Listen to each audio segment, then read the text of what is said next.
Ito, inalubo ko muna siya uli sa suka at sweetie. Ay, ito di nga pala. Ito yung menu natin. Native na manok or cockfighting. Bali, talunan. Ito, talunan binigay ni Boss Joey sa atin. At saka nito Randy galing sa San Pedro Coliseum. Hindi lang natin noon naluto kaagad dahil medyo busy tayo. Kailangan kasi laanan natin ng oras to. Ito na, ilagay na natin pressure cooker. Siguro matagal na ito sa pressure cooker, mga 40 minutos o 30. Titingnan lang natin kung ilan ang minuto makuha nito bago lumambot. Tapos siyempre, saka natin i-curry. Ito may mga lamas na ako kumbaga. Itong carrots, patatas,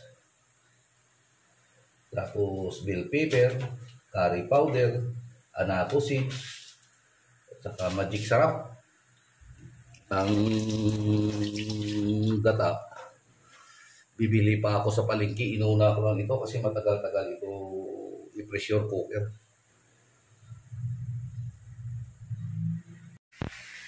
Yan, ito na yung kuha natin. Malapit na ito maluluto. Bali, nagmamantika na siya. O pwede na natin lagyan ng kaunting sabaw. Yung pinagkuha na natin, ito na, maluluto na ito. Wala na, natuyo na yung sabaw-sabaw natin. Tsaka lumambot na rin yung carrot at patatas. Tikman natin. Karing-kari na. Ngayon, dagdagan na lang natin ng kaunting patis. Para na ang lasa medyo umalat dahil ilagay na rin natin yung dito, yung gata natin. Tapos pagkulo, ready to serve na ito. Sarap.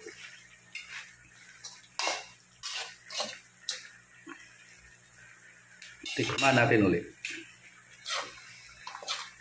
Kaunti lang yung sabaw. Kasi madami pa yung gata natin.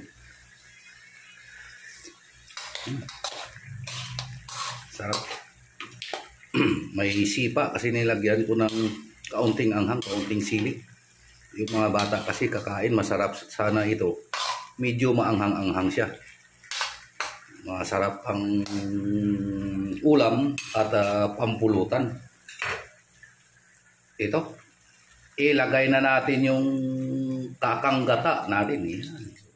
Sarap. Hayaan lang natin na kumulo. Pag kumulo yan, goods na. Ready to serve na yan. Ito na pinaka-finish product natin ng cockfighting na manok, native.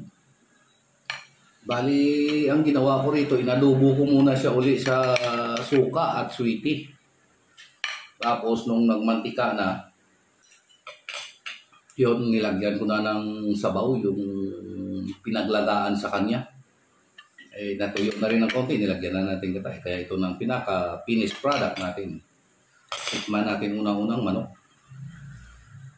Manok, ha? Yung lasang-lasa yung pagka-native. Medyo may sipa ng kaunti, may anghang. Nilagyan ko ng isang piraso yan na sili para pati mga bata makakain.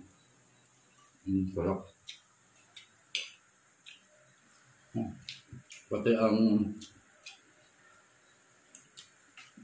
ang carrots, manamis-namis. Kaya hindi nadurog yan. Pinrito ko kasi. Lasang-lasa ang native na manok. Kaya kapag native na manok dahil kahit ang kuwan mo, pressure cooker mo, hindi siya nadudurog, hindi nakakala sa buto, pero malambot siya. Kalambot.